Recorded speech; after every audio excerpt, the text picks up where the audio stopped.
Graça e paz do Senhor Jesus. Hoje gravação de Amós capítulo 2. O Senhor manda te dizer hoje, seja qual for o seu problema, seja qual for a sua dificuldade, busque consertar-se com o Senhor.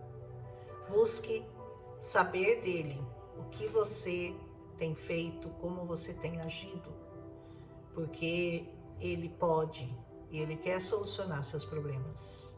Mas as transgressões têm que ser consertadas na presença dele. Aquilo que você consegue fazer, faça. Aquilo que tiver à tua mão para resolver, resolva. Mas aquilo que foge da tua alçada, saiba que o Senhor tem controle da situação da sua vida. E Ele sabe e Ele quer interferir e resolver aquilo que você não pode resolver.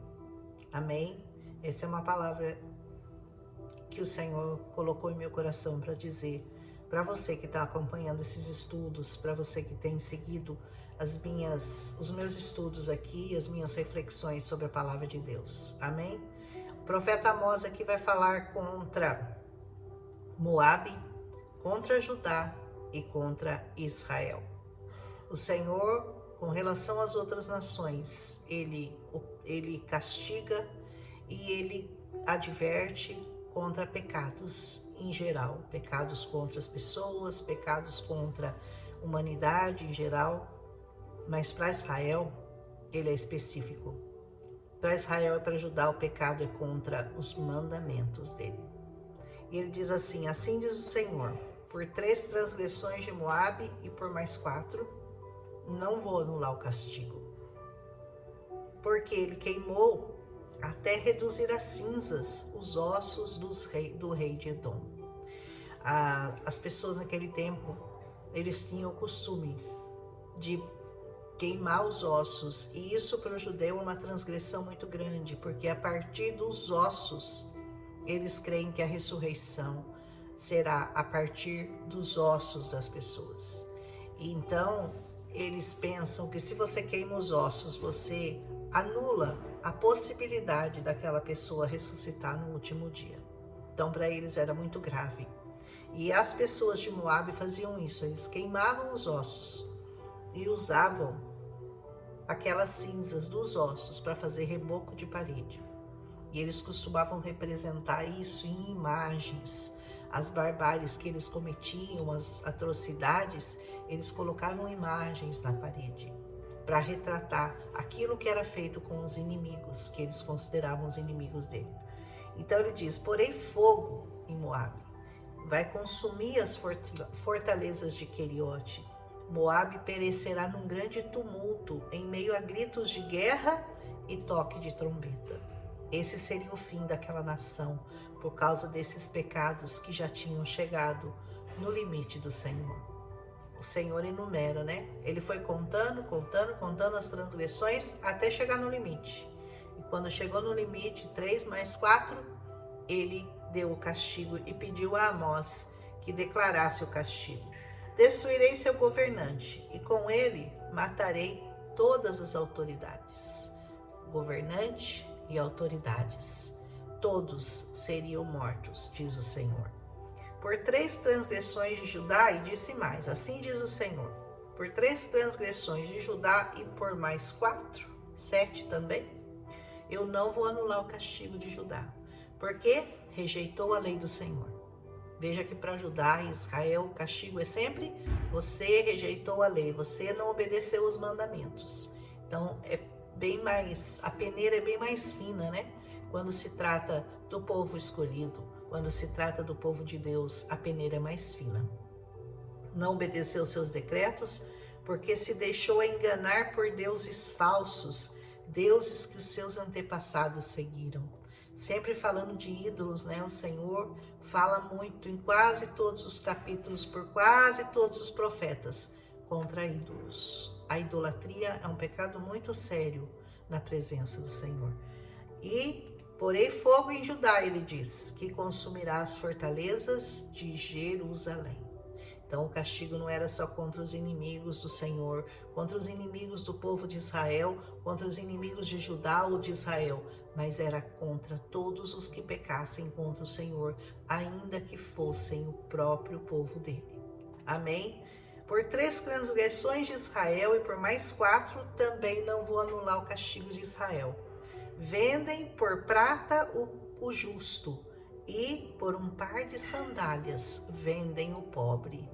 Então ele diz, por uma miséria, por uma quantia tão miserável, vocês vendem os pobres. Vocês vendem prata, por prata um justo, né?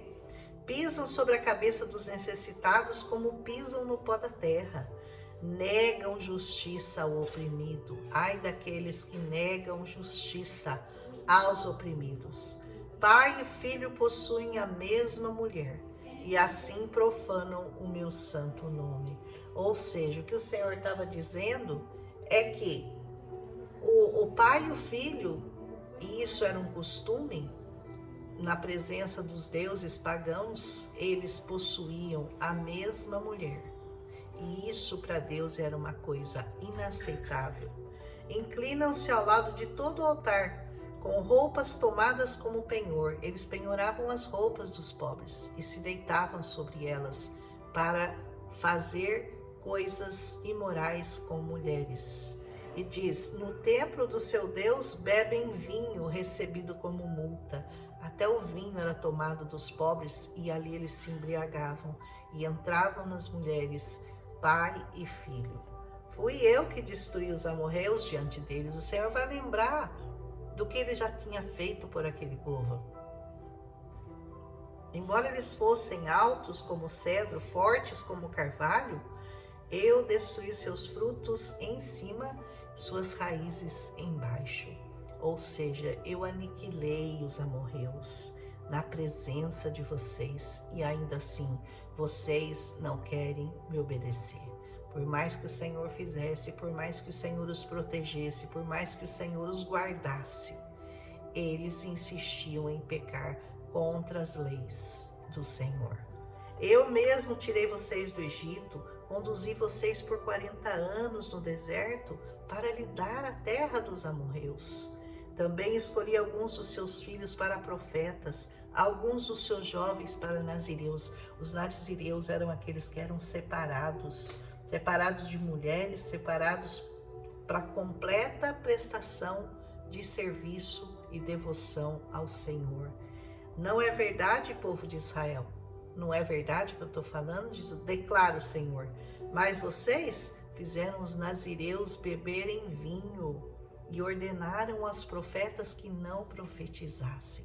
2 coisas terríveis, né? Os nazireus que eram separados, que não podiam tocar no vinho, eles fizeram com que eles bebessem e ainda ordenaram aos profetas que não profetizassem, ou seja, os profetas verdadeiros, porque eles queriam ouvir profecias só as que agradavam a eles, mas não as que afrontavam o pecado deles. Não é como é mais ou menos hoje, as pessoas querem ouvir um evangelho que passa a mão na cabeça, que fala que Deus ama todo mundo, que Ele aceita você como você é. Deus não te aceita como você é, porque senão não seria necessário salvação, não seria necessário transformação, não seria necessário Jesus morrer por você na cruz. Não seria, porque Deus me aceita do jeito que eu sou. Ele aceita você para você segui-lo, mas Ele quer mudar você. Ele quer transformar você. Ele aceita o pecador, mas não o pecado. Isso Ele vai corrigir. E ninguém pode mudar essa palavra. Ninguém pode mudar isso. Agora, então, eu os amassarei como uma carroça amassa a terra quando está carregada de trigo. Imagina como que Ele vai amassar a gente assim, ó, vai ficar todo mundo amassadinho, né? O ágil não escapará, nem o ágil escapará, nem o forte terá forças. O guerreiro não poderá salvar sua vida. O arqueiro não vai conseguir se manter na sua posição. O que corre não se livrará. E o cavaleiro não salvará a própria vida. Ou seja, ninguém vai escapar. Do mais fraco ao mais forte, do mais ágil ao menos ágil, do mais novo ao mais velho. Ninguém vai escapar quando o Senhor estiver julgando as nações. E isso vai acontecer no final, quando Cristo voltar para julgar povos, tribos, línguas e nações. Até mesmo os guerreiros mais corajosos fugirão nus naquele dia, declara o Senhor. No grande dia do Senhor não vai haver tempo para nada, para reunir e nem para correr, e nem para pegar no arco, nem para pegar na flecha, nem para pegar em armas, nada, porque o Senhor virá como um ladrão.